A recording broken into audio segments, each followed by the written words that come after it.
अस्सलाम वालेकुम दोस्तों। पाकिस्तान क्रिकेट बोर्ड ने 24-25 क्रिकेटर्स को नेशनल हाई परफॉर्मेंस सेंटर, जिसको नेशनल क्रिकेट एकेडमी भी कहा जाता है, वहां पर बुलाया है। क्या ये कैंप होगा, क्यों बुलाया गया है, जिसमें बाबर रिजवान भी शामिल हैं? Number 1। Number 2, Pakistan cricket board अब सेंट्रल कॉन्ट्रैक्ट अनाउंस करेगा।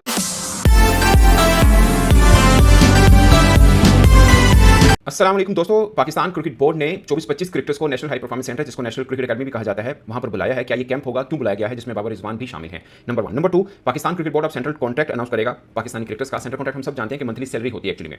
और इसमें सबसे बड़ा क्वेश्चन जो आ रहा है वो ये है कि एक कैटेगरी में कौन से क्रिकेटर्स होंगे। जैसे जो अभी सेंट्रल कॉन्ट्रैक्ट चल रहा है, यानी प्रीवियस जो है, उसमें बाबर रिजवान ही थे जो एक कैटेगरी में थे। और सेंट्रल कॉन्ट्रैक्ट में एक कैटेगरी अमूमन उन क्रिकेटर्स को दी जाती है जो तीनों फॉर्मेट खेलते हैं, टेस्ट, वनडे, टी20। बाबर रिजवान टी20 के अंदर नहीं है, 2 फॉर्मेट खेल रहे हैं।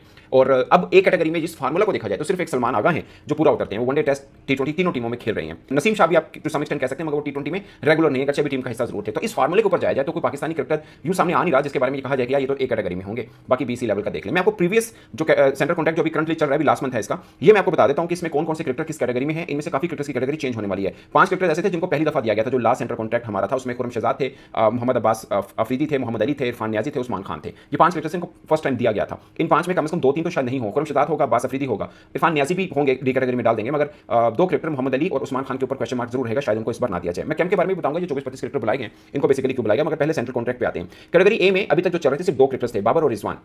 और कई बार पाकिस्तान क्रिकेट बोर्ड ने वर्बली भी आकर मीडिया टॉक में भी कहा कि हम एक कैटेगरी अमूमन उन क्रिकेटर्स को देते हैं जो तीनों फॉर्मेट खेले। बट मगर माजी में ऐसा भी हुआ है, जैसे यूनुस खान, मिसबाहुल हक जब खेलते थे, सिर्फ टेस्ट खेलते थे, तब वो एक कैटेगरी के अंदर रहते थे, यानी जो सबसे टॉप कैटेगरी है उसके अंदर वो थे, मगर फॉर्मेट एक ही खेलते थे। उसकी वजह ये थी कि मिसबाह और यूनुस खान को सब सीनियर कैटेगरी के अंदर मानते थे और उनकी बहुत ज़्यादा खिदमत थी। मगर बाबर रिजवान की भी हैं, तो क्या इनको भी वो प्रेस्टिज मिलेगी जो मिसबाह और यूनुस को मिली हुई थी? ये क्वेश्चन मार्क है। मतलब क्रिकेट बोर्ड चाहे या माइक हैसन अब क्या चाहता है वो जानना बहुत जरूरी है। मिसाल के तौर पर इंग्लैंड में कई ऐसे क्रिकेटर्स को भी सेंट्रल कॉन्ट्रैक्ट के अंदर शामिल किया जाता है जो कि उनकी टीम की तरफ से नहीं भी खेलते। खैर हमारे यहाँ भी डी कैटेगरी बेसिकली उन क्रिकेटर्स की होती है जो इमर्जिंग होते हैं, जो कहीं पर भी हमें फ्यूचर में इस्तेमाल करने को मिल जाए। लाइक 25 क्रिकेटर्स का अमूमन पूल होता है, जिसमें से आप 15 या 16 का स्क्वाड निकालते हैं और बाकी क्रिकेटर्स को भी पूल में रखते हैं। एक्चुअली में ये इसका मकसद ये होता है जिन्होंने प्रीवियस अच्छा परफॉर्म किया हो, और ज्यादा चांसेस ये होते हैं जिन्होंने फ्यूचर में आकर टीम पाकिस्तान के काम आना हो। तो उस पर्सपेक्टिव के अंदर सेंट्रल कॉन्ट्रैक्ट बनाया जाता है। माइक हैसन का क्या माइंड है, वो क्या लेके चलते हैं, ये बहुत मानी रखेगा। क्या माइक हैसन ये समझते हैं कि बाबर रिजवान, शाहीन, ये तीनों सीनियर क्रिकेटर हैं, इनकी बड़ी परफॉर्मेंस है, खासकर शाहीन को ऑलमोस्ट आपके तीनों फॉर्मेट में खेल रहे हैं। लाइक टेस्ट भी वो खेल लेते हैं, बीच में ड्रॉप किया मुल्तान से हमने उनको, और वो वनडे भी खेलते हैं, टी20 में भी नहीं है, मगर टी20 आगे फ्यूचर में टीम पाकिस्तान का हिस्सा होंगे। तो क्या वो एक कैटेगरी में आते हैं? बाबर रिजवान आते हैं। और अगर सीनियर को माना जाए तो फखर जमान, जिनको मैं हमेशा कहता हूं पाकिस्तान बहुत ज्यादा उनको अंडर एस्टिमेट करता है, वो बाकी सबसे अलग क्रिकेटर हैं।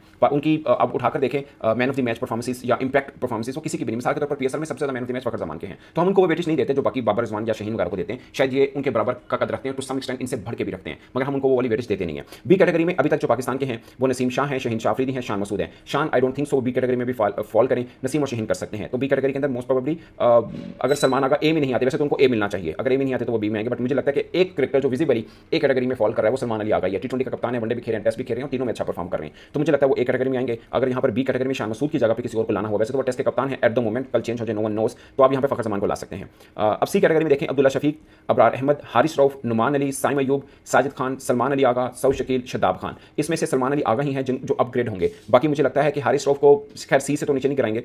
नुमान अली खाली टेस्ट खेलते हैं, मगर एक सीनियर क्रिकेटर हैं, वो भी रह सकते हैं। साजिद खान भी सेम है, सऊद शकील वो भी सी में ही रहेंगे। तो इस सी कैटेगरी में मुझे नहीं लगता कोई बहुत ज्यादा बदलाव आएगा, कोई नया इन जरूर हो सकता है, मगर इनकी कैटेगरी नीचे या ऊपर होने के चांसेस थोड़े कम हैं। अब डी कैटेगरी में आप आ जाए, आमिर जमाल हैं, हसीबुल्ला, कामरान गुलाम, खुरम शहजाद, मीर हमजा, मोहम्मद अब्बास अफरीदी, मोहम्मद अली, मोहम्मद हुरैरा, मोहम्मद इरफान खान नियाजी, मोहम्मद वसीम जूनियर और उस्मान खान। इसमें मुझे 3-4 नाम ऐसे लग रहे हैं जो मुश्किल हैं, जैसे हुरैरा है, उस्मान खान है, मोहम्मद अली है, इनके चांसेस